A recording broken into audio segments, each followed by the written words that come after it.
I think I heard someone say the other day, they said this phrase and it was embrace the cringe.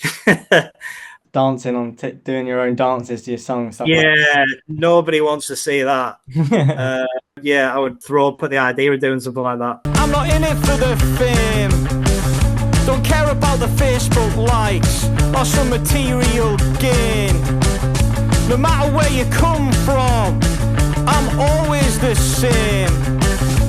Edit or discredit me. But I realise the environment that I'm in and the way the music world is now. And it's just advertising, isn't it? So like posting a clip of your song. I was talking about this with James, our bass player, recently about small town syndrome and how some bands just want to stay in the local area because they feel a bit more appreciated. But my attitude has always been to like go as far and wide as possible. Yeah, if it could just go further, impact someone, to me that would be the best thing. You recently recorded at Salvation Studios. How was that? And also tell me about any other studio experiences you've had recording all your other singles. They got in touch with us and said, oh, Nick would like to work with like a select number of bands. If you'd be interested, the idea is that we're trying to make it more affordable for grassroots musicians, which it was. I'm not so much into bands like Oasis and whatnot anymore, but he was the sound engineer on What's a Stony Morning Glory, and he's worked with the Stone Roses, The Darkness, Bruce Springsteen. He's worked with loads of very well renowned, very accomplished musicians. So for us to just have that day session with him, that's something that I'll be able to look back on and think, wow, that was pretty cool. And who would have thought that like 4 years ago when I'd never even performed in front of anybody or written a song in my life. He did produce as well. He had some ideas that I think the song needed. So yeah, that was invaluable as well. For me, the song, it's not all about me writing the song, if you know what I mean. That's kind of just where it starts. And then it's like, right, how do we realize what this song is and what it's supposed to be about? And that song in particular, I really felt that Nick knew what was required and he brought that out.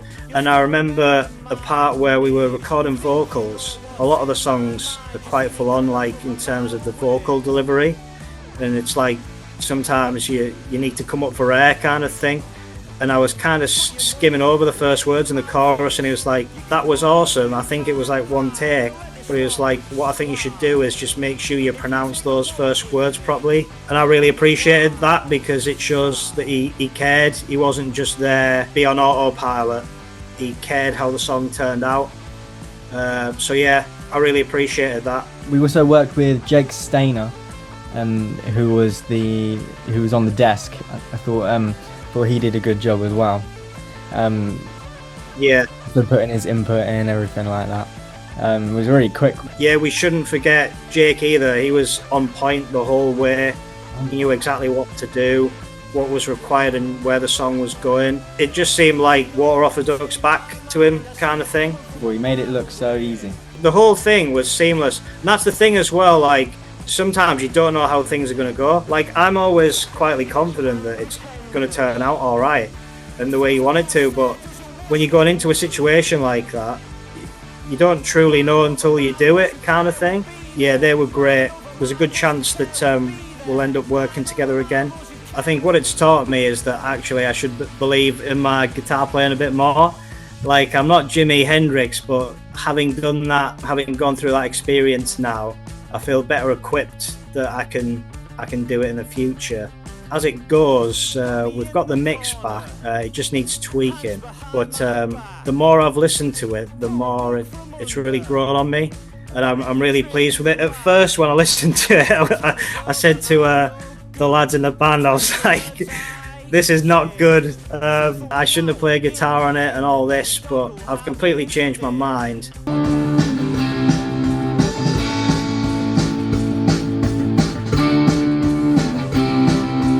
What kind of process do you go through when writing there? It's about what's already there, so a lot of it is based on the lyrics and the rhythm in which Steve sings them.